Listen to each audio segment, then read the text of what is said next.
Welcome into this special edition of Chuckin Buckets. Today we'll be talking about NBA trades and contracts. I wanted to start the show off by letting you know that we'll be talking about Bronny James, Paul George, Mikal Bridges, Klay Thompson, and the special part of the show, Nic Claxton from the Brooklyn Nets. All of this will have a timestamp. So if you don't want to see the whole thing or you want to see a specific person, then go to the comment section and then find the timestamp of the part that you actually want to see. At the end of the video, we got some exclusive footage from Nic Claxton's contract signing and a short, quick chat with Nic Claxton and a quick chat with his high school basketball coach on his new contract and what it means. For that, it was a private ceremony, invite only, back here in Greenville, South Carolina. So be sure to check that out. If you haven't already, comment, like, and subscribe. Now on to the show.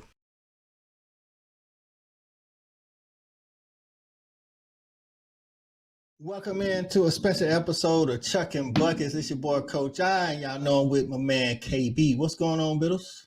What's good, man? It's been a minute, man. Good to see you.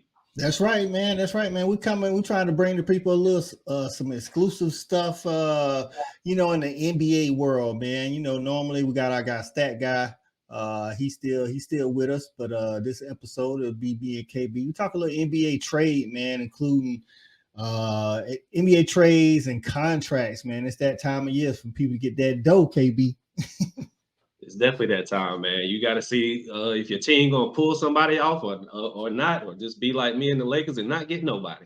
Right, man. Listen, man. Gone are the days when we was looking at KG getting, over 100 mil, and like we was in astonishment. Now it's like, shoot, man. Those second tier, third tier, like I'll be honest with you. I mean, 100 million is still a dope contract, especially when you get a lot of it guaranteed. But you look at it like LeBron got the 3 years, 160. Like he out here doing it. Exactly. If Cat's getting 50 million a year, man, like that's where it's headed to. And it's only going up from there with these TV deals coming in play and stuff like that. Like we obviously we see the the Jason Tatum, the Jaylen Brown contracts, things like that. But we see where it's headed. We see where it's headed. And I ain't mad at nobody being able to go get that money, man. Go out there and provide for your family if you got the opportunity. That's right, man. So, yeah, man, we're going to talk a little bit about Bronny James, Klay Thompson, Paul George, Mikal Bridges, and we're going to finish it off with Nic Claxton, who, hey, man, Clax is back with the Brooklyn Nets, man, signed his new big deal contract, and we got some exclusive footage of the contract signing, and your boy Coach I with a quick chat with Nick and his high school coach, man. So we're going to bring all of that to you today, man, on this episode of Chuckin Buckets. Let's go ahead and get into that intro.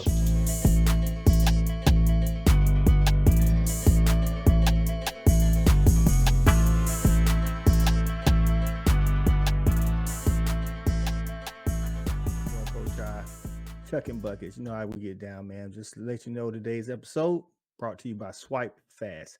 That's swipe with a Y, Swipe Fast. If you're looking for a way to keep majority of that hard-earned profit, you know what I'm saying, and still continue to grow your business, check out Swipe Fast. It's a merchant services company that's got over 26 years of combined experience helping businesses of all sizes, man, with debit card, credit card processing, things of that ways, in the most efficient and cost-saving ways, man. So whether you're a restaurant, retail store, e-commerce, or you process business-to-business payments, Swipe Fast has a solution to fit all the needs, man.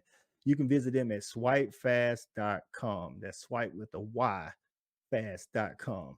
Or you can just call them at 1-800-597-0713. No strings attached, and get you a cost analysis. Don't forget ask about that revolutionary pricing cash discount too, man. It's saved business owners up to 99% of the current processing fees. Let them know Chuckin Buckets sent you, man. Now back to the regular scheduled program.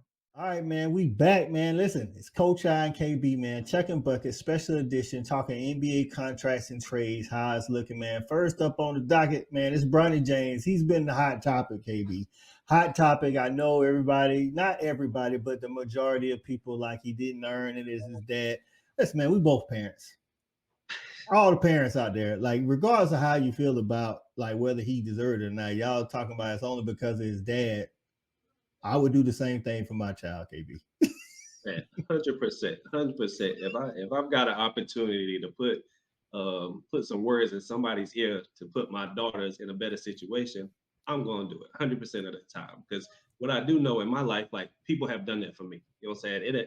You know what I'm saying? Outside of family, like, you know, we might have homeboys or, you know, people that we work with, like, hey, man, I vouch for this person, or, man, I at least get you the interview and you got to do the rest. Like I said, at some point in time, like we've all had or benefited from, you know, someone speaking up for us. Like we just don't do these things on our own. Right, man, and I mean this country especially is built on who you know, not what you know. I mean, it's hey, listen. Later on in the episode, you'll see again had to sit down with Nic Claxton. It ain't because I'm cool with Nic Claxton. You know what I'm saying? I did go to Georgia. His mom went to Georgia, but we didn't really socialize at the time. But I know the AD, that know the coach. You know what I'm saying? It's like it's just that kind of thing. Who you know matters in this world. I mean, Jerry West's first professional team was a women's professional tennis team and franchise. He ended up giving not Jerry West, Jerry Buss, the Lakers guy, gave Jeannie Buss his daughter at 19. She was the general manager. Like she wasn't ready to be no general manager, no sports franchise, but that's how it go, man. So hey man, Bronny, congrats to Bronny, man. He got this contract out here now. Second round, 55th pick, KB. I don't know if we've seen a contract like this before.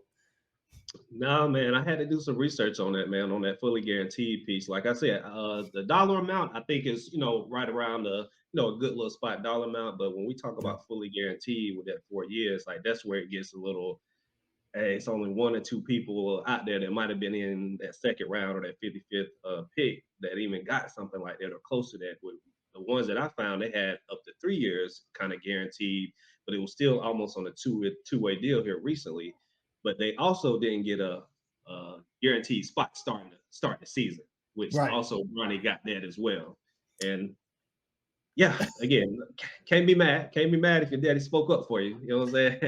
It got you in this situation. But I can see where the conversation being started. Right, Based on right. I think his athleticism is unquestionable. I mean, if you've ever watched Bronny play, his athleticism is questionable. And I think they throw out those college stats though, where he was averaging under 5 points a game, but they also don't put out the highlights when he played for the U19 or the U18 team. And he played against the guy from France that was the number one pick, and Bronny actually outplayed him. So it's not that Bronny can't do these things. He just didn't have a lot of tape. But he ain't the first person. You know, there's another guy in the draft I want to say that last name Johnson, if I'm not mistaken. He averaged about 5 points too. He played I think he's like from Australia or something like that, or at least went over to play in the Australian league. And it's like, hey, I don't care where you went. When you got drafted, you wasn't averaging more than 5. So that's all. That's all I'm saying. exactly, So exactly. We can't be mad at this whole draft though, too, man. Like this is the first time in some years that I've seen this whole draft be based on potential guys. Like this guy has right, potential.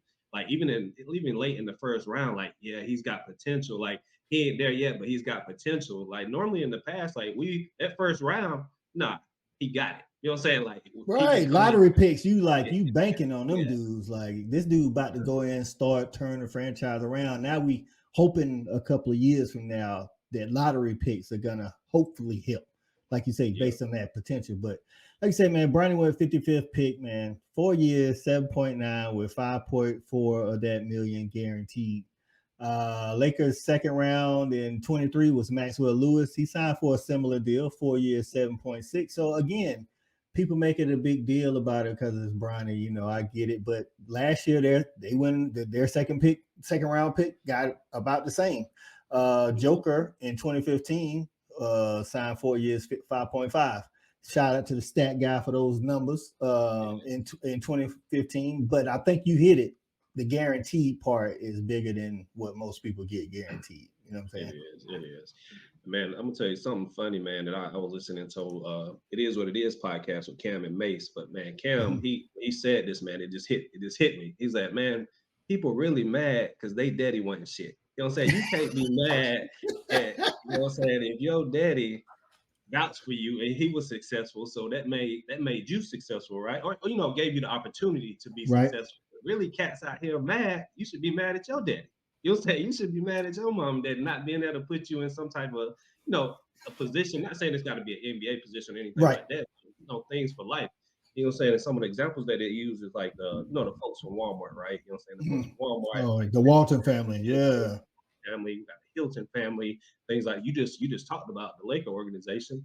Like we can't be mad that you know, these things are being handed down or these opportunities are just different. You know what I'm saying? Because at the end of the day, it's just about an opportunity, and then from there, that person got to do their thing. Or Big facts. Like Paris Hilton. Paris Hilton didn't have no experience or nothing. You know, now she might not be running the day-to-day operations, but literally it's because of her family. But like you said, I saw a meme that said, y'all out here mad at LeBron for getting his son in the NBA because your dad couldn't get you on at Walmart. man, I'm like, hey man, it is what it is, dog. But listen, man, everybody out here getting money, making moves. Got Klay Thompson, man. This is gonna be a unusual sight for us, KB, man. Listen, this dude been in Golden State for what 10, 11 years. Now he about to be lining it up for Dallas. yeah, man. I like the change for Clay, man. No doubt that he needed a fresh start, even coming off maybe even a year and a half. Obviously, last year wasn't one of his best years, and then he started, you know, hearing a little bit more criticism out Mm-hmm. loud, maybe than he maybe had in the past. And I think it was time to kind of break up that little dynasty, and maybe Clay was that first piece. Even though I think Right. Draymond probably should have been moved at some point before that. But that may be for another podcast. But yeah, Clay. I like it. I like the move for Clay to get to a new team. Now, is Dallas the fit for him? I can't see. I can't see that Maybe keeping them. he's their version or the later years Robert Ory. Maybe he Big Shot Bob. You know what I'm saying? We call him Big Shot Bob. Maybe that's Yeah, Klay Thompson now because Luca and you know, if nothing else, Luca and Kyrie got it. But maybe if nothing else, when they bring him in, it stretches the floor. yeah. No. He opens it up because obviously I think he takes the position of they lost Derrick Jones Jr. He couldn't Mm-hmm. hit that open shot in the corner in the playoffs, and which we seen, which made the lane clog up.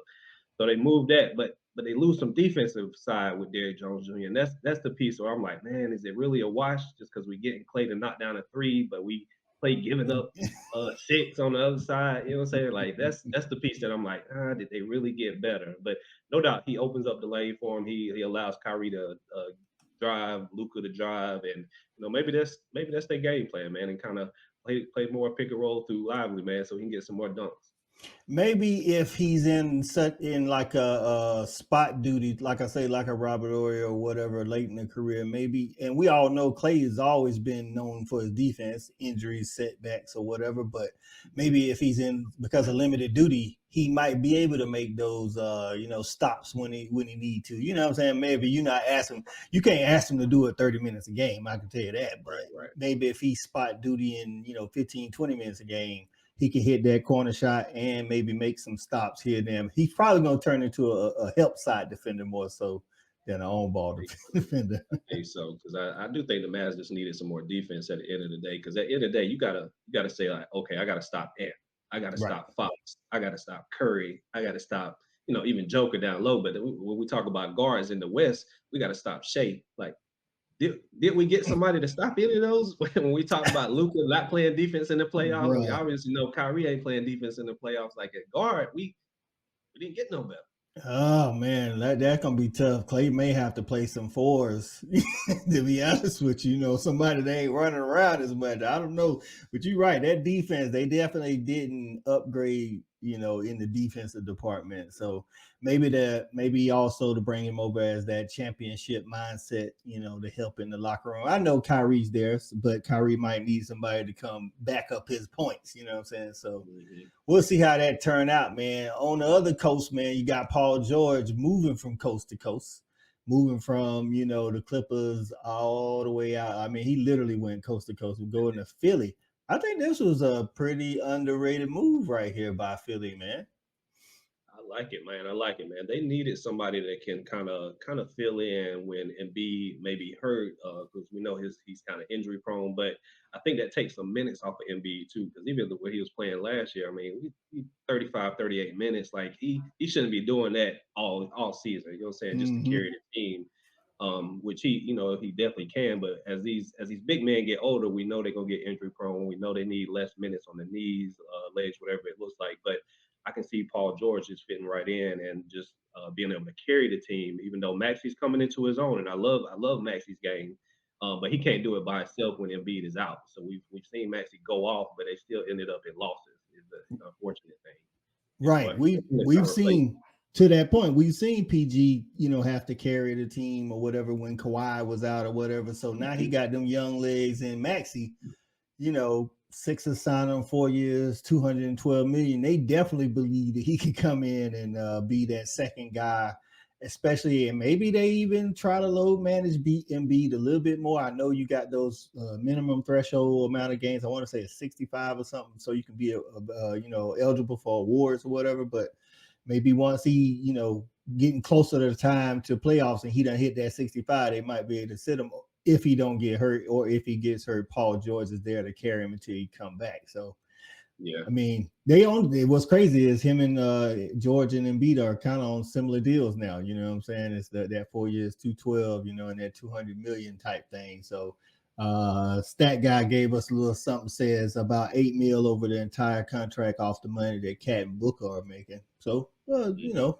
that's listen, man. Paul George been in the league for a minute. He's still getting them big contracts. So, Yeah, I ain't mad at it. I ain't mad at it. He deserved it though, man. He's earned it. You know what I'm saying? When we talk about max players in the league and things like that, he's definitely one of the cat that could definitely earn the max contract. But to your load management piece, I can definitely see that it coming into the beginning of this season, coming off an Olympic season or Olympic summer for Embiid. They I could see the load management a little bit early on, mm-hmm. or even minute restrictions, or maybe they ain't load management so they can technically get their games in. The Right, 65 games right. in. But just from a minute perspective, I could definitely see that as long as they handle business when they're supposed to. Um, and then one thing I did like a couple days ago was the pickup of Caleb Martin to add to Mm. that bench. That's a lot of athleticism right there, some defense and some Mhm. scoring too. Yeah, because at that point they needed to just fill in some gaps on that Sixers roster around Maxi, Paul George, and Embiid at that point. So I like it. I like the move, man. I think they still. I still don't put them at first in the East. I No, think they yeah. still second or third, somewhere between them and the Knicks going into this coming season. But I like the move. I wasn't scared to spend the money and go get what they need. And hey, that's the name of the game. That's right, man. Like, speaking of the Knicks, man, somebody that didn't go coast to coast like George in his move, it was Mikal Bridges going in the same state, going from Brooklyn to New York Knicks. Man, listen, the Villanova Wildcats are deep, at the Knicks, man. The question, and I think we kind of touched on it on my breakfast tailgate, is Julius Randle. What's his role with Mikal Bridges coming in, from Brooklyn? Mikal, he's currently entering year 3 or 4 on a $90 million contract. So we're gonna see what that's gonna be like. But him reconnecting with the Villanova guys, I'm interested to see how those. We all watch Villanova. If you basketball fans know, they was guard heavy. Their center was never really a true center. He was kind of like a Julius Randle body type, and he was just really there to run the floor, get rebounds, and play defense. But I don't think Julius Randle is ready for that kind of role. He's actually, he only played 1 year at Kentucky. He's really right now coming into his own. You know what I'm saying? I know Yeah. he's been in the league for a minute, but he's coming into his prime. And I listened to Mello on his podcast, 7 p.m. in Brooklyn. And it's something I had never thought about. He was like, one of the reasons why you don't want to take those roles, kind of like when they was trying to bring him off the bench in Portland, is once you go to that role, you kind of stuck there. That's how they try to, put you off. So is Mikal Bridges coming to New York a good thing for Julius? Man, I don't know, man. Yeah, that Julius Randle thing is different, man. I think he's definitely got to come in with a different mindset. Even if I take Mikal Bridges out, man, the year that Brunson had, the playoff season that Brunson just had, that's Brunson's team, and everything needs to go and flow through Brunson. And then Julius, he got to be like a second option. So now we throw Mikal into the fix, and I think that bumps him down a little bit more. From Right. because we are like you said, they go kind of guard heavy, man, and at that point you can I think Josh Hart probably moves to the bench and Mikal starts or whatever. But Julius, he need to get down there, get those rebounds. You know what I'm saying? He can still be a double person, 12 and 10 or something like that. But I don't need you to go get 30. You know what I'm saying? I don't need you to go get 25 and 30 on this particular team. And I don't think that team is built like that either. Like they're built from multiple Hmm. guys getting 20 plus. You know what I'm saying? Maybe 15 to 20 plus, and then more of a team game. And then if Brunson need to step up, that's just what he does, and he's proven that. I think they're gonna try it out initially, but if it ain't working like they wanted to work, you know what I'm saying, that mid-season trade, he might ask for, to be up out of there. It might not even be on the Knicks. But I think Mikal Bridges adding him, man, dude can get a bucket when he want to, and he definitely can play defense. So he got them long arms, you know what I'm saying? So Yep. I think the Knicks definitely trying to make those moves, and I think he brings, like, he'll take some of that pressure to score late in games sometimes off of Brunson. You know what I'm saying? Not that the other ones can't score, but you got DiVincenzo's. I mean, you look at him more as a, like you say, he can get 20 sometimes, but they ain't counting at all times. Josh Hart's more of a role playing guard, and Mikal can come in there and give him that help. So I'm looking at the Knicks, like you say, to be in that top three. Of course, with Boston being number one, but them in the Sixers, man, kind of doing it. And I mean, we can't forget about Indiana, but we'll see if they can put more than one season together. So, Yeah. but look, man, listen, man, staying in that New York frame. We're gonna finish it off by talking about one of the guys. We both from South Carolina. And this young man, Nic Claxton, man, he's from Greenville, South Carolina, man. Went to Legacy Early College here in South Carolina. Just signed a new contract with the Nets. The Nets say they want Nick. You know what I'm saying? 4 years, 100 million, 97 of it guaranteed, KP. Man, take it all day. Take it all day, man. But man, looking at this and you just kind of knowing the story though too, man. You just got to be proud of people like this, man. Like a guy that's kind of put in the work. You know what I'm saying? Put in the work to give himself an opportunity. Obviously, he's had some great coaches along the way that we'll probably be talking about here later. But man, it's just good to see, man. It's good to see anybody, but now when we talk about a local guy in the community, man, and people that put a face with the name, you know, what I'm saying that means a little bit more, man. It's definitely inspirational, hopefully for these younger kids, even from the high school or even from back from college as well, at Georgia, to just be inspired and understand that you ain't got to be this 30-point player to take Mm, care of your family. You know what I'm saying? Understand that when you get to middle school, it's different. High school is different. College, it's like, okay, I got to find a role. You know what I'm saying? I might not be that scorer no more. You know what I'm saying? I need to find a rebounding role. Now I get to the league and I really need to find a role. It's not about scoring. It's about, man, what fit can I do for this team? And then I think right. Nick just found it. I think he just found his fit and he adapted to that fit. And obviously it's paid off for him. That's right, man. Finding that fit in Brooklyn, being that defensive guy, like, I think he was kind of like a couple of votes short, missing out on defensive player of the year. You know what I'm saying? That Mhm. rebounder, that paint presence, put on, listen, man, hit the weight room real hard. It's not like he's a big guy as far as thick or whatever, but he put on a lot of muscle. And listen, with some footage we're gonna show you a little bit later in the video, man. Just when I was at the private event, a contract signing, just listen to his parents talk, and people, like, it's not like Nick was the highest ranked person either. You know what I'm saying? He's at Legacy Early College. They have a Nike National High School team, but he didn't even start out on the Nike National High School team. He started out on the regional team playing, local competition in the ninth grade, and just kept working, man. Got to the national team, and then went to a couple of camps and made it happen, man. So shout out to Nick, man, for doing what it takes and staying on that grind to get that. Listen, he's in this is third contract, dog. That's good for you, talking about what you would, like, the casual fan would look at as a role player, but Nick is vital to their future, obviously, if the Brooklyn Nets feel this way, and getting that signing, man. So I'm interested to see who they bring in, since now they lost Mikal. I'm interested to see who else they bring in to surround Nick, and they got to do something. You know what I'm saying? We all watched the James Harden, Kyrie, Durant experiment. That didn't really work. So we're gonna see what they do, man. So we'll see, man. But shout out to Nic and Legacy Early College, man. Coach BJ Jackson, head coach of the basketball Nike national team there, with a couple of high school national championships under his belt. I mean, Nic Claxton is just the latest in the one of the latest in the line. Bryce McGowan's, got drafted a year or two ago, and then you had Juwan Evans. So, hey man, Legacy doing a little something out here, KB.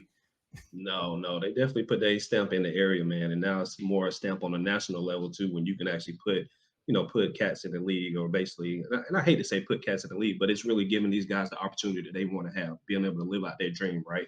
If you can do that, man, that's success, man. You can sleep at the end of the night. That's right, man. And this fall, man, y'all look forward to some of this Nike national coverage we'll have here on Chuckin Buckets, whether it be me and KB and Stat Guy, or me and Stat Guy. Chuckin Buckets will be in the building, man, bring you some of that coverage from the Nike national circuit for high school basketball too, man. So, hey, man, that was it, man. We wanted to talk a little NBA trades and contracts. And listen, like I say, stay tuned. It'll be some exclusive footage from Nic Claxton's contract signing. I had a quick chat with Nic Claxton. I had a quick chat with his high school coach. And that's going to be some footage that you can only get here on Chuckin Buckets, because it was a private family event, man. It wasn't a lot of people invited. So y'all make sure y'all keep tuning in to Chuckin Buckets. KB, you got anything before we get out of here? No, that's it, man. That's it, man. Great pod, man. Let's keep this thing rolling. That's right, man. Don't forget to comment, like, and subscribe. Stay tuned for the exclusive footage. All right, man. So we're here with Nic Claxton. Hey, man, Brooklyn Nets center. Listen, this means a lot to me, because I'm here. I'm from Greenville. I'm a dog. He a dog, and he's from Greenville. So I was at school around the same time your mom was. So, and then I went to school with BJ. So, you know what I'm saying? And I don't know if you even remember, but Darian played AAU for me in 10th grade, and he was like, "You want me to get Nic?" I'm like, "I think Nic too good for us, dog." right. So, but man, just a couple of questions, man. Like, what does this mean to come back and sign this contract and do this for you here at Legacy around all your people?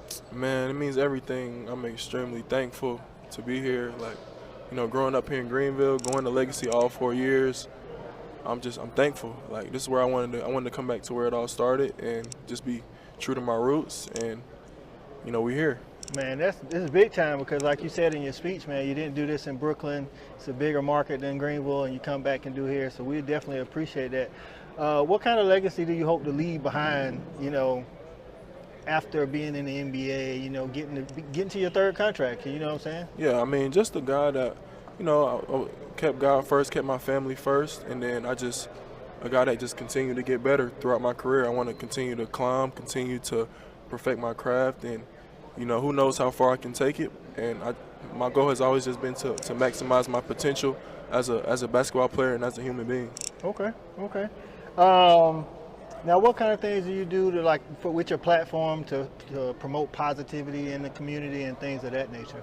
A lot. I mean, I have a foundation that my parents have helped me set up, and that I also want to be more hands-on now that I'm getting more established in the league.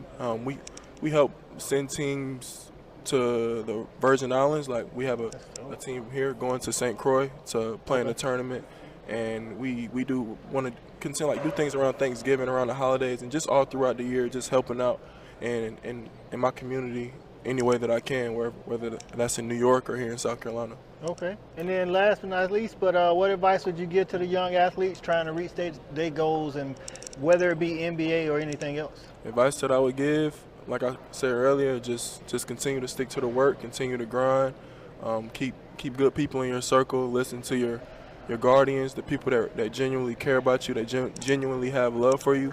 Listen to them and just grind every day.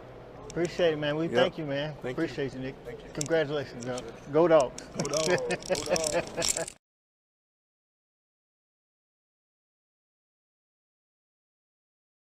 Hey, man, it's your boy Coach I, Chuckin Buckets, man. We're here with Coach BJ Jackson, man, Legacy.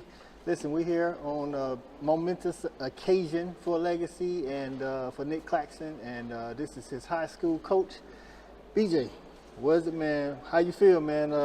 Being the guy that pretty much instilled a lot of this stuff into Nic. Man, we're excited for him and his family. Emotional times as well. I remember back when I tell people the story when he first came to me, he was 6 foot. Now I'm looking up to him, hugging on him and stuff. So I'm excited for him and can't wait to see what the future holds for him. Okay. And then what does it mean to you that he chose Legacy and not a bigger place like Brooklyn or something, just back here at Greenville? It's special because, like he said earlier, come back to where it all started at and stuff. That means that we had to play a special part of his career and his life and stuff that meant a lot for him to come back to Legacy and hold the signing. Yeah. And so, quickly, what part of Nic's game are you most proud of? I mean, as coaches, man, we look at our former players and things as they go on, and then they grow even from what we taught them. What part of Nic's game are you most proud of? Being a former defensive-minded person, football-wise, the defensive aspect, his quest to become Defensive Player of the Year, a couple years ago we felt like he got started on it and stuff, but his continued growth, like rebounding, blocking shots, but as well as, he's starting to assert himself even better offensively. Okay. Anything else you want to say about Nic and this great occasion for him? We're excited for him. Wish him the best. Can't wait for the season to start and stuff. I know he's been working hard over the past couple of weeks. He's been out in Dallas working with Tim Martin and Bryce McGowan, a couple of our former other players that's in the league and stuff. So just excited and can't wait for it to get started for him. That's right. You heard it, man. Legacy got people all in the league. That's right. It's not just Nic, but right now today is we celebrate Nic, and we are proud and we appreciate you, BJ. I appreciate it.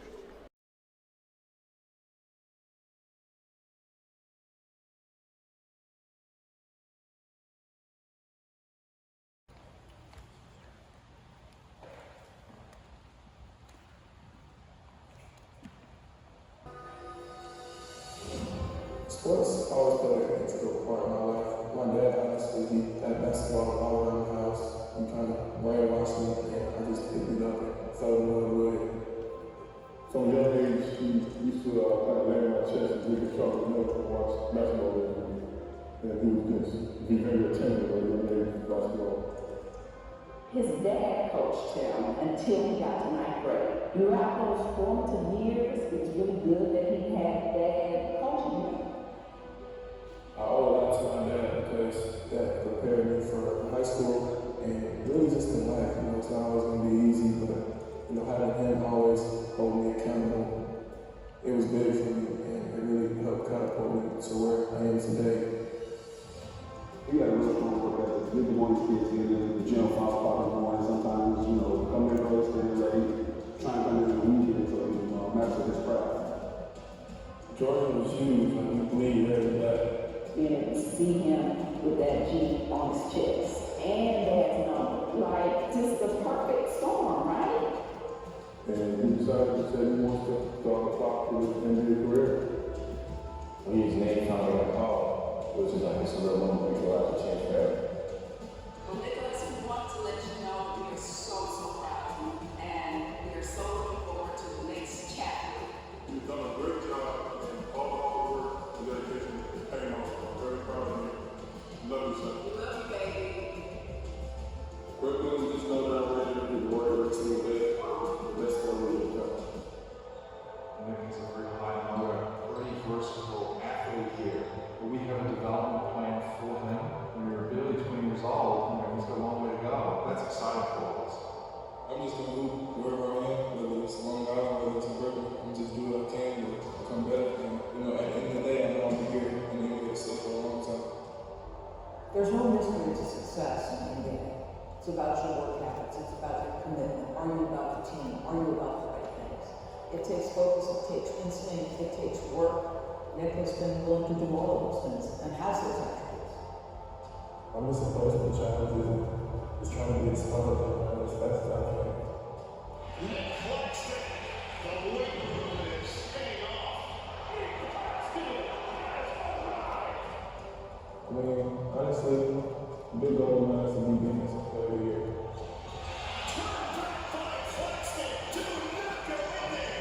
Nic Claxton is just an incredible defender. There is absolutely zero fear and zero back down in Nic Claxton. He plays with swag, he plays with confidence, and he's still got multiple ceilings to crash through at 9. Brooklyn is really growing it's a city that I've grown to love since I've been here. It's everything about it, the fashion, the culture, the pride that people have here, the support and everything definitely as well.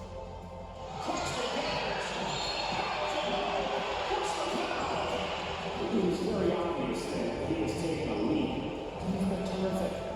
He just generates so much as a threat, especially offensively. It makes it easier on both ends for all of us and to keep him up there. He's kind of that energy, kind of chip on his shoulder, and definitely everybody to defend. I love that nigga out there. He was a dog. He gonna come out and compete. He stopped, he gonna let you know about it as a team when you kind of people you need to do when I have a really group. I believe he'll be defensive player of the year, and the way we can play through him, he fits perfectly what we want to do going forward. He knew what he wanted to do, he knew what he wanted to do at an early age, so he set that big goal and reached it. It's my duty to make sure that I give back to the community and just showing that anything is possible.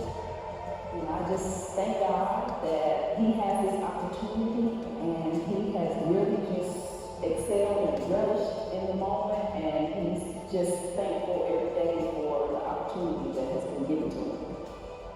I just felt a lot more comfortable, a lot more confident in myself.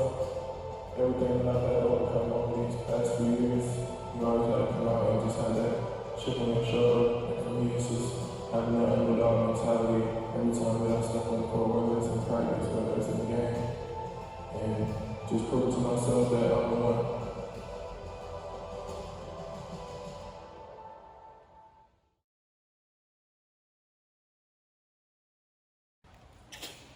I think Coach BJ is the only person who's going to pick this out of practice.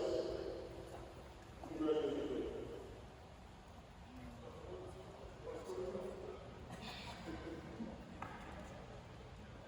First of all, Coach BJ, I think I had Nic going on his freshman year, actually Coach Scoot actually coached him his freshman year on our regional team. For those who don't know, we have two varsity teams, and we have a regional team and a national team. And the reason why I say something about the regional team, because a lot of kids, when they look at our program, they say kids can't get from the regional team and be successful. This is proof in the pudding right here. Ninth grade year, played regional, sophomore year, we moved up, struggled a little bit, not only on the court, but off the court. There were times where I would get phone calls saying, you're going to be Nic Claxton. And I would just sit there like, Nic, you're 6'6", 6'7", you're not hard to miss. Go to class, do work, don't bother nobody. Come to practice. Nic is one of those kids where he's just like his dad. He's going to test you on every situation. You say something, well, why are we doing it? Why do we got to do this? Why we got to run it? Bye, Nic. Just take the stuff off the home. Then the next day, I get a phone call from his dad. Nic's going to come talk to me. Nic will come in and coach, I apologize. I should have said that. I should have did it. And deep down in my head, I'm sitting there saying, what happened there? Oh, when I got home, he punched me in my chest. So, but that's one thing I can say about the Claxton family as a whole. They're there when you need them. You can call them. Me and Nic Claxton, we became brothers. Miss Nikki, that's my second wife. That's the insider joke for her. But I look at this family as my family. That's one thing we appreciate at Legacy about living families. Had the opportunity to fly to the draft. I told Clax I'm watching at home and said, look, you're our family, you don't come up to the draft with us. Anytime there's something that goes on with their family, I'm always getting a phone call, Christmas, Thanksgiving, stuff of that nature. So I'm very appreciative of the Claxton family. I know the school is as well. But Nic, congratulations. You know how we go. There's one thing about Nic too, Father's Day, happy Father's Day, Coach. Birthday, happy birthday, man. I'm getting a text message. I actually got yelled at one day because he texted me and I forgot to program his number. I said, who is this? So his dad ended up calling me and said, let's get texting me and stuff. But that's the little stuff that people don't see, right? That means a lot to the coach. Because that means I play a part in his life and he appreciates. And even my son's birthday, big calls, they tell me happy birthday. That means a lot to my family. A lot of times when kids get involved, you never hear from them again. You might get a text every now and then, but every time there's a special day, I know I'm going to get a text message or phone call from me. And I'm very appreciative of it. Again, enjoy this. We're very proud of you for my basketball program. You know,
This is a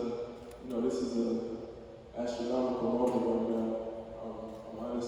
I'm speechless, but I just want to thank God first and foremost. I want to thank every single one of y'all in here.